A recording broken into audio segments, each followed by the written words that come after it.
کابل کې یو خصوصي پوهنتون د مخدره توکو سره د مبارزې او عامه پوهاوي ورځنی کمپاین ترسره کړ.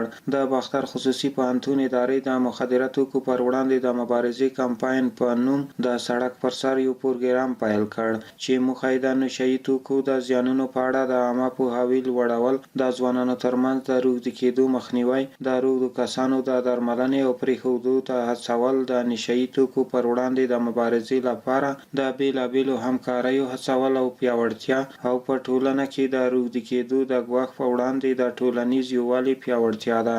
دغه کمپاین د باختر پوهنتون د محصلینو او یو شمېر ځوانانو په شتون کې ترسره شو. د کمپاین ګډونوالو وویل د مخدره توکو کارول د انسان عقل او ذهن کمزوری کوي، اخلاقي فساد، بیکاري او د اقتصاد او کورني نظام د کمزوري کېدو لامل کیږي.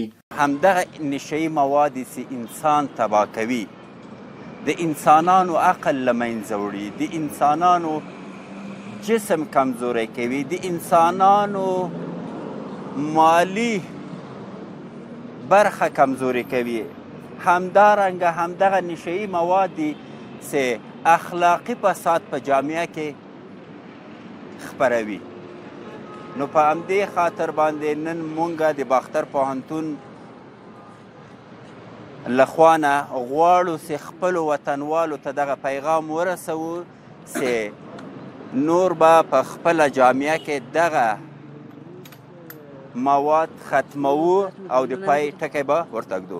من کمپاین نن د مبارزې مواد مخدر چې ننني ځوانان ډېر د مواد مخدر کې اخته دي، موږ څنګه کولی شو د مخنیوی وکړو.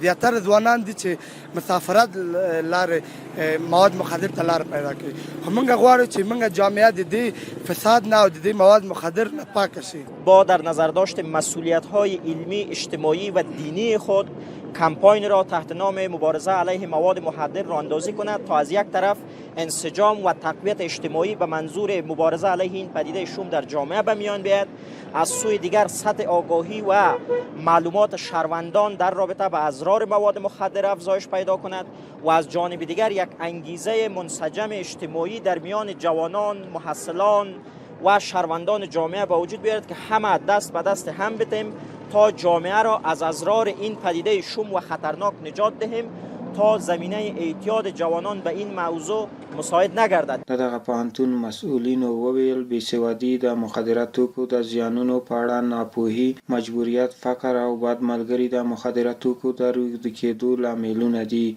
بېسوادي، بېخبري، مجبوریت، فقر، رفیق بدبخت انسان را به اینمی عمل اغوشته می‌سازد. همدارنګه د پوهنتون استادانو وویل چې مخدره توکي په ټولنه کې فقر، کډوالۍ، بیکاري، ټولنیز ستونزې او نور جرمونه زیاتوي. مواد مخدر باعث افزایش فقر، مهاجرت، بیکاری، ناملایمات اجتماعی و سایر جرایم اجتماعی می شود.